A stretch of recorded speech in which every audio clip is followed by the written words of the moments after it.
Tawau yang terletak di pantai timur Sabah merupakan sebuah daerah yang mempunyai banyak destinasi menarik selain dijadikan sebagai laluan utama pelancong untuk mengunjungi pulau-pulau indah di Semporna. Namun begitu, di sebalik tarikan bandar ini, terdapat segelintir pihak yang telah mencemarkan lokasi pelancongan berkenaan dengan melakukan aktiviti penyeludupan pendatang asing tanpa izin parti warga Filipina melalui jalan udara dari Sabah ke Semenanjung. Lebih malang lagi, terdapat pembabitan orang dalam di lapangan terbang Tawau sehingga menyebabkan parti mudah bolos melalui pintu keselamatan untuk menaiki pesawat. Namun, sepandai-pandai tupai melompat, akhirnya jatuh ke tanah jua.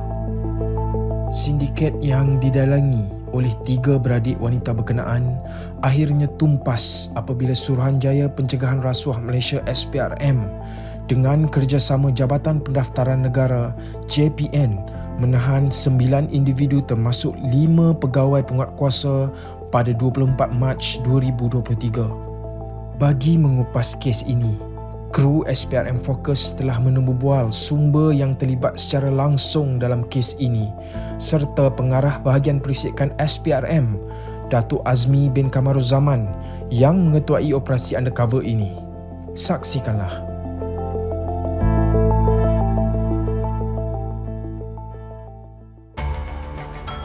Nama saya Rumi, saya bekerja di Semenanjung sebagai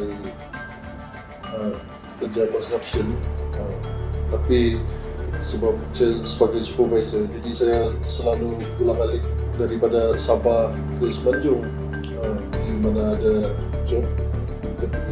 Bini saya ni orang Filipina juga yang tiada dokumen. Saya pun fikir macam mana mau bawa bini saya ni ke Semenanjung, sebab saya bekerja di Semenanjung pada masa itu. Ada kawan saya ni, dia pun kosong juga. Dia kerja di tempat sama dengan saya. Jadi dia beritahu dia ada guna kipas satu ejen ni. Dia boleh bawa orang yang tiada dokumen lah. Dia beritahulah harga tu sekali ikut 2,500. Lepas tu dengan tiket sekali. Bilang kak, boleh tak aku bayar deposit dululah separuh macam 1,500, yang 1,000 tu kemudian dah sampai baru akak bayar lagi. Dia tak boleh, dia kata. So akak pingin lah 1,500 tu. Bila sampai tempat yang kita tujui tu, kita bagilah dengan dia 500 tu, 1,000 tu dengan IC yang digunakan IC. Contoh kita dari Tawau, dia bagi dengan boarding pass tu lah semua, dengan IC tu. Lepas tu aku simpan lah. Bila sampai KL, kalau betul nak KL, terlepas ambil beg tu semua tu, baru dia minta balance tu dengan IC tu. Dia akan tengok nama dia, memang muka tak sama. Dia lepas sikit akak dah tua. Berbaris saja macam biasa. Ikut contoh lah, kalau konten 2 atau konten 1 kamu berbaris dia. Jadi aku ni pun steady lah saja ikut baris dengan orang. Bila giliran tu tunjuk IC dengan boarding pass tu, macam biasa lah kak tunjuk buka mask.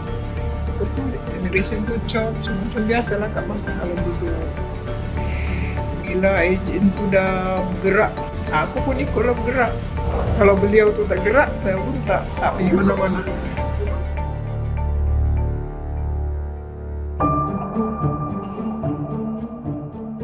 Parti mengenali ejen menerusi rangkaian mereka sama ada di Malaysia atau Filipina. Parti bayar ejen kira-kira RM2,500 seorang untuk keluar dari Sabah menerusi lapangan terbang Tawau. Bayar deposit RM1,500 kepada ejen yang kemudian akan menyediakan tiket kapal terbang serta my card tulen yang akan digunakan oleh parti. Ejen merasuah pegawai immigration agar tidak membuat pemeriksaan dokumen perjalanan dan pengenalan diri parti semasa hari perjalanan. Sebelum berlepas ke Semenanjung, ada sebahagian parti ini akan dikumpulkan di rumah transit di Kunak atau Tawau sebelum dibawa ke lapangan terbang Tawau. Pati dibawa ke lapangan terbang Tawau dan ejen menyerahkan tiket penerbangan dan MyCard yang akan digunakan bagi penerbangan ke KLIA Terminal 2. Setiba di KLIA Terminal 2, Pati akan membayar baki bayaran berjumlah RM1,000 secara tunai kepada ejen dan menyerahkan semula MyCard yang digunakan.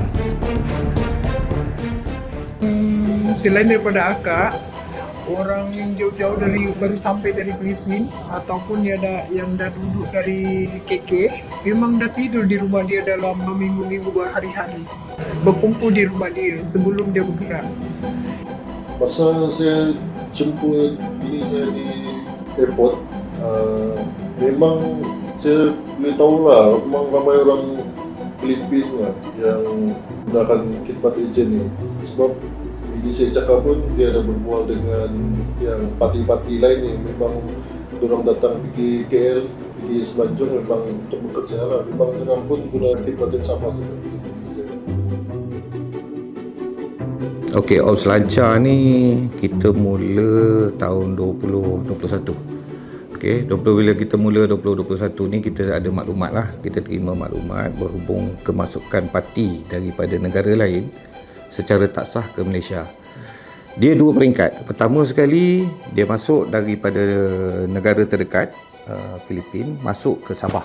Itu satu level dia kena lepas. Yang kedua, daripada Sabah dia akan masuk ke Semenanjung kat sini menggunakan kapal terbang.